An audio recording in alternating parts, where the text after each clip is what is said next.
ఇదొకటి అంశం. ఇంకా ఇదొకటి కాదుగా, నేనేం చెప్పిన అంటే ఇద్దరు పిల్లల నిబంధన ఎత్తేయాలి.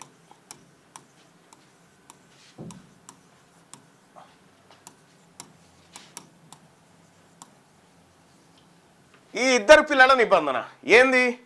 జనాభా విపరీతంగా పెరిగిపోతుంది భారతదేశంలో. కాబట్టి జనాభాను నియంత్రించడం కోసం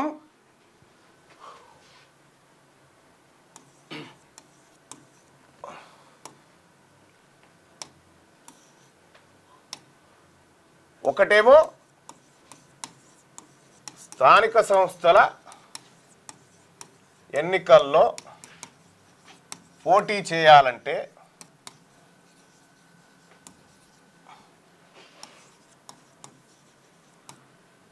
ఇద్దరు పిల్లలు మాత్రమే ఉండాలి. అంతకంటే ఎక్కువ ఉంటే చేయడానికి అవకాశం లేదు ఇప్పుడు. ఇది నిబంధన గతంలో చంద్రబాబు నాయుడు గారు ముఖ్యమంత్రిగా ఉన్నప్పుడు ఏపీలో ప్రవేశపెట్టిండు. ఏపీలో ప్రవేశపెడితే అప్పుడు ఏమైంది? ఎన్నికల్లో పోటీ చేసే వాళ్ళు ఇద్దరు ముగ్గురిని కనుకుంటా ఇద్దరిని కానీ సప్లై కూకున్నారు. అప్పుడు జనాభా పెరుగుతుందని. ఇప్పుడు జనాభా తగ్గుతుంది అనేటువంటి ఉద్దేశంతో ఈ నిబంధన పెట్టిన చంద్రబాబు గారే ఏపీలో ఇది ఎత్తేసిండు. ఇద్దరు పిల్లల నిబంధన ఎత్తేసిన తర్వాత ఇప్పుడు తెలంగాణలో ఉన్నటువంటి ప్రభుత్వం ఇదే రేవంత్ రెడ్డి గారు దక్షిణ భారతదేశ జనాభా తగ్గిపోతుంది, దక్షిణ భారతదేశంలో జనాభా పెరగాలని చెప్తుంది కదా, మరి ఇద్దరు పిల్లల నిబంధన ఎందుకు అట్టే కొనసాగిస్తా ఉన్నాడు? నేనేం చెప్పిన, నిన్న రాష్ట్ర ప్రభుత్వాన్ని ప్రకటన చేయమని చెప్పిన, ఇద్దరు పిల్లల నిబంధన ఎత్తివేసేటువంటి ప్రకటన చేయమని చెప్పి నిన్న డిమాండ్ చేసిన.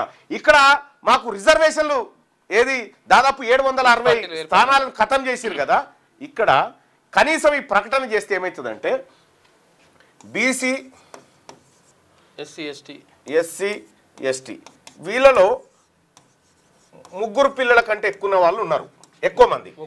వీళ్ళకి అవకాశాలు పెరుగుతాయి. అక్కడ పోయిన దాన్ని కనీసం ఇక్కడ ఉపశమనం కింద చూస్తామని చెప్పి నేను నిన్న లొల్లి పెడితే మన మాటలు ఆడ కనీసం బీఆర్ఎస్ పార్టీ ఆ చర్చకే తావేయలే. ఇక్కడ ఇద్దరు పిల్లల నిబంధన ఎత్తేయాలని చెప్పి నిన్న మంత్రులను బతిరాడి వచ్చిన, దండం పెట్టి వచ్చిన అందరికీ, అన్నా ఎత్తేయండి అన్నా, కనీసం మా జాతులకు ఉపశమనం దొరుకుతుందని చెప్పొచ్చిన. ముఖ్యమంత్రి గారితో మాట్లాడతామని చెప్పారు. మరి వాళ్ళు ఏం మాట్లాడతారో నేను వెయిట్ చేస్తా ఉన్నా దానికోసం. ఇద్దరు పిల్లల నిబంధన ఎత్తేస్తే మాకు అవకాశాలు పెరుగుతాయి అనే మాట చెప్పిన. ఇగో ఇది నేను చేసినటువంటి కార్యక్రమం నిన్న. లేటెస్ట్ న్యూస్ తెలుగు మరియు ఇంగ్లీష్ అప్డేట్స్ కోసం ఇప్పుడే క్యూన్యూస్ అఫీషియల్ యాప్ ని ప్లే స్టోర్ నుండి డౌన్లోడ్ చేసుకోండి. సరికొత్త సమాచారాల కోసం క్యూన్యూస్ వెబ్సైట్ ని ఫాలో అవ్వండి. ఛానల్లో ప్రాంతీయ, జాతీయ, అంతర్జాతీయ వార్తలు వీక్షించండి. లైక్ చేయండి.